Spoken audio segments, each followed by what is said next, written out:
Saturday evening on BBC One. And at 5:20, Dad's Army. Stand back. It's stalking practice for Captain Mannering. Bang. At 5:50, meet Ray the Tortoise and John Trickshot Virgo. Big break. At 6:20, Bobby Davro is one man and his dog.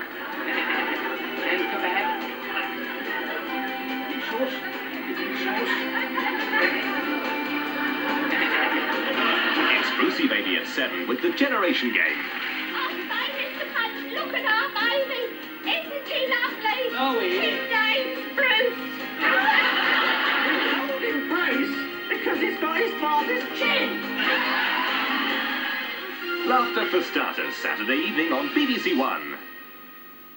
And what's the weather going to be like tomorrow? Well, mostly dry across Scotland and Northern Ireland, though eastern Scotland may have a few showers. The best of the sunshine is likely in northwest Scotland. Much of England and Wales will start cloudy with some rain in the east, perhaps heavy at first. This rain will return west through the Midlands, central southern England, South Wales and the southwest by evening. The showers will be mostly confined to eastern England and along the English Channel.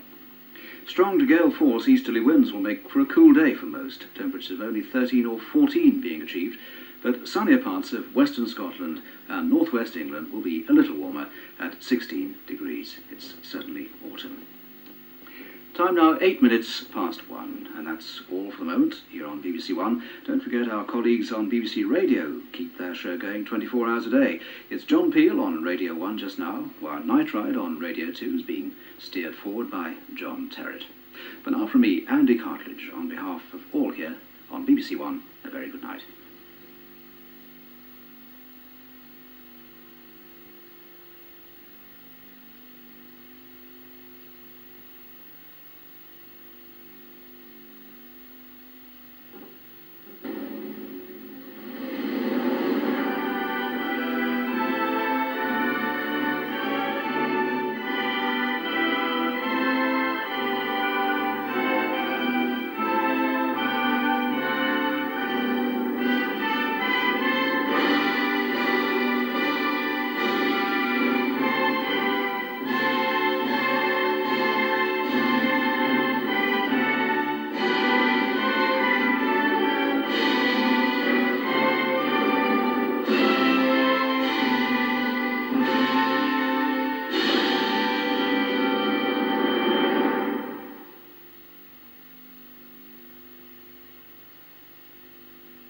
Were in Greenpeace because we were interested in the total ecology anyways.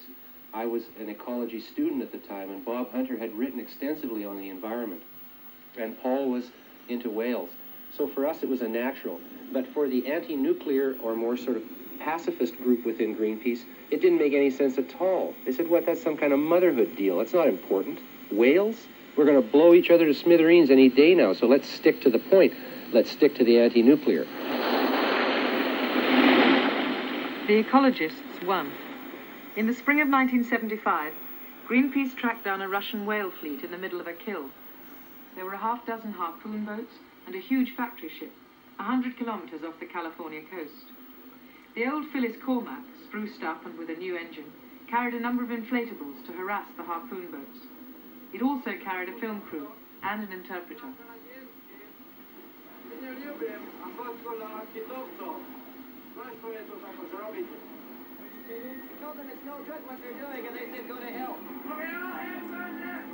The Russian whalers made one big mistake. They tried to ignore Greenpeace. They went on with the hunt, while the film cameras recorded the whole gruesome scene.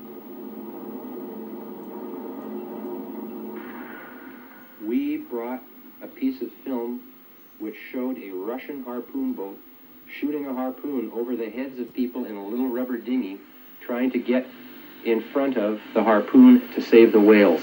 Whales were breaking the surface all around us. Then one whale came up, a female gasping for breath. I could see the harpooner tensing, so I knew he was going to fire. There was a roar like a giant firecracker, and George and I just both automatically ducked. And then the whale was hit. The whale was writhing in front of us, spouting blood. And at this point, the Russians immediately stopped the hunt. That piece of film went around the world that night. It went on all 3 U.S. network television stations, and it essentially launched us into the world stage of environmental activism. The next year, Greenpeace was back with a bigger boat, but the Russians were not going to be drawn into killing in front of the cameras again.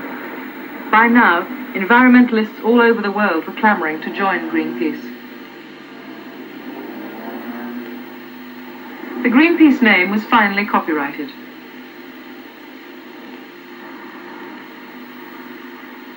David McTaggart opened a European headquarters in England, and the new Greenpeace International purchased a flagship, a converted fishing trawler renamed the Rainbow Warrior. It carried ecological hit teams all over the world, and wherever they went, the technique was the same. Force an incident in front of the cameras to draw attention to the cause. Off Iceland, it was getting arrested for interfering with the whale hunt.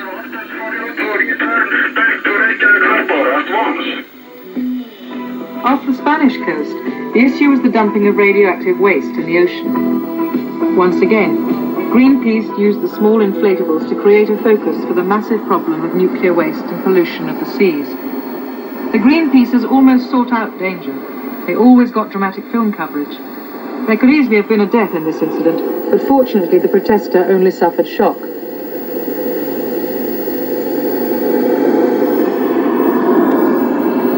In 1983, another daring voyage for publicity, into Soviet Siberia. The landing party said it was looking for suspected illegal whaling activities. And although another conservation group had taken the same pictures 2 years earlier, it was Greenpeace that captured the press attention. After a wild chase by the Russians, a ship belonging to the Greenpeace Environmental Group is in safe harbor tonight. Its cargo includes film taken during a surreptitious mission to Siberia. The story had all the elements. 7 Greenpeacers arrested, a flight back into international waters with the Soviets in hot pursuit. The fugitives were released several days later, and the media was on hand to record the happy reunion. In cities everywhere, people were clamoring to save whales, even though many had never actually been near one. A mass consciousness had been jarred by the power of the image. It was a tactic that would also work for seals. The seals were the most powerful image of innocence, of unsullied nature, of motherhood and continuity with life and all that you could find anywhere. And I would think that the SEAL campaign, in terms of spin-off of the animal movement and what have you, probably had the single greatest impact. Nothing that Greenpeace had tackled was as controversial as the harp seal hunt on the ice floes off Newfoundland. It was seen by them as a senseless slaughter. Their aim was to stop the killings, but the fact that the Greenpeace image would be enhanced by the attempt to save the baby seals was not lost on them either.